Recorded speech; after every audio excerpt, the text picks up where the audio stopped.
In today's video, we'll be learning about the French and Indian War.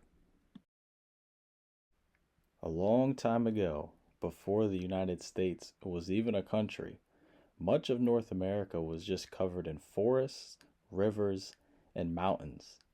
It looked nothing like it does today. Different people lived there. These included Native American tribes, French settlers, and British colonists. The main issue at the time is that the French and the British both wanted control of the same land, especially an area called the Ohio River Valley. In this diagram, you can see the French and the British are meeting each other right in the middle.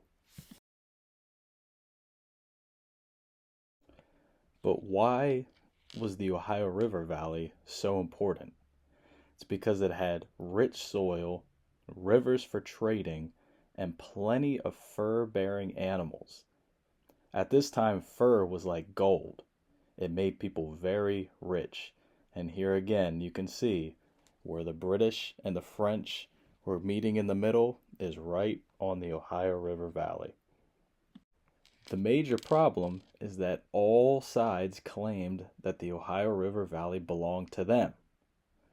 This continued up until 1754, when a young British soldier named George Washington, the same one that would later become the first U.S. president, was sent to warn the French that they had to leave the Ohio River Valley this instant. He was only 21 years old at the time. Washington led a small group of soldiers into the forest, and they built a fort there called Fort Necessity. But soon after, a much larger French force attacked, and Washington was forced to surrender and march the whole way home in defeat. This was the spark that officially began the French and Indian War.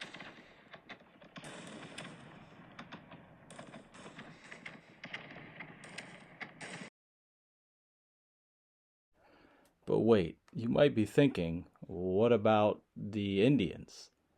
This name might be confusing because the war wasn't just between the French and the Native Americans.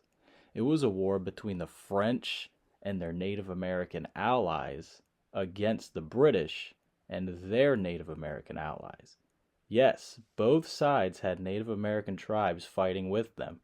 Many tribes like the Huron and Algonquin sided with the French, while others like the Iroquois sided with the British.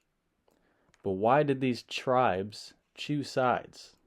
Because they were trying to protect their land and their trade and their people. Some trusted the French more, but others hoped that the British would help them in the future. Full-fledged battles all over the wilderness broke out.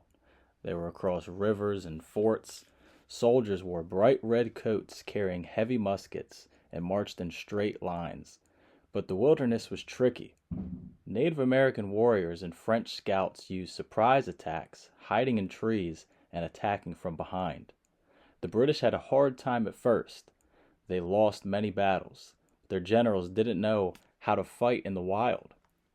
Over time, things changed.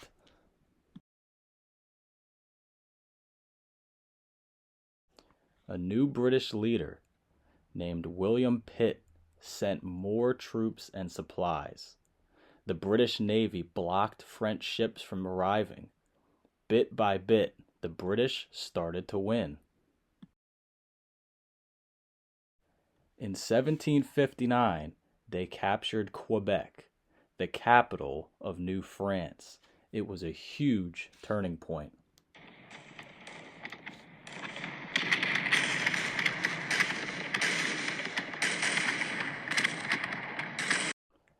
By 1763, after 9 years of fighting, the war had finally ended.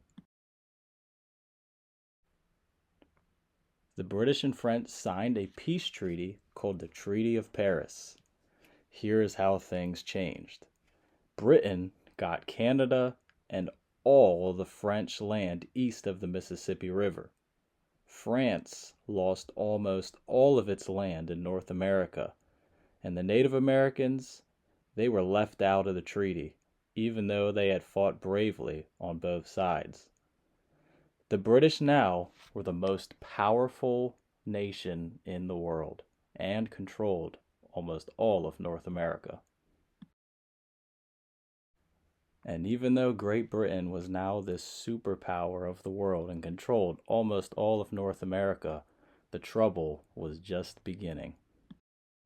Native Americans were angry that the British were taking over more land. A leader named Pontiac even led a rebellion against British forts. And the British, they were deep in debt from the war. To pay for it, they started taxing the colonists, and this made the colonists very, very mad. Some historians even say that the French and Indian War was what helped the American Revolution get started in just a few years. Thanks for watching the video. If you enjoyed, like and subscribe, and more like this to come.